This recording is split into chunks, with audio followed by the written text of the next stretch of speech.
করতে না পারে সবাইকে আগামী দিনে নতুন বাংলাদেশ গড়ার জন্য একত্রিত হয়ে রাজপথে ঐক্যবদ্ধ থাকার আহ্বান জানিয়ে শেষ করছি। আল্লাহ হাফেজ।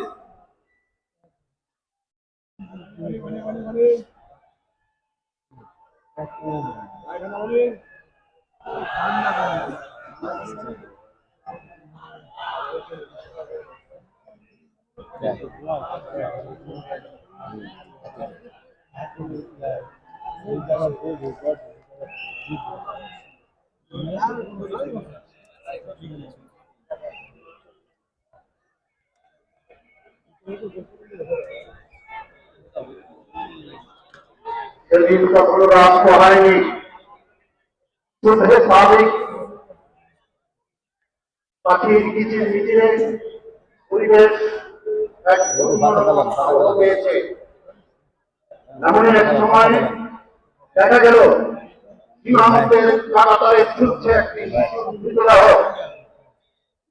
শিশুটির নাম ফেলানি, তার গায়ে ছিল লাল ফ্রক, সবুজের গাঢ় সবুজের পটভূমিতে লাল ফ্রক ফেলানির দেহটা যেন আমার এই সবুজের বুকে লাল বৃত্ত, লাল সবুজের পতাকা।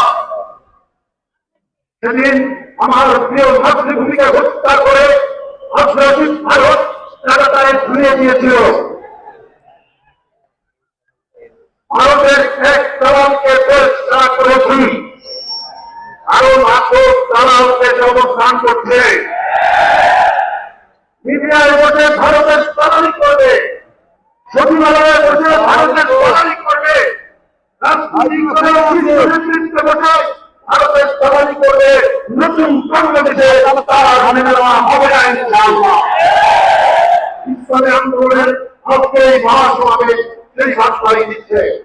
বাংলাদেশ প্রিয় বন্ধুগণ, আজকের এই মহাসমাবেশে উপস্থাপনায় রয়েছি আমি শাহ ইফতেখার তারিক, কেন্দ্রীয় সাংগঠনিক সম্পাদক, ভারপ্রাপ্ত ইসলামী আন্দোলন বাংলাদেশ। আমার সঙ্গে রয়েছেন কেন্দ্রীয় দপ্তর সম্পাদক মাওলানা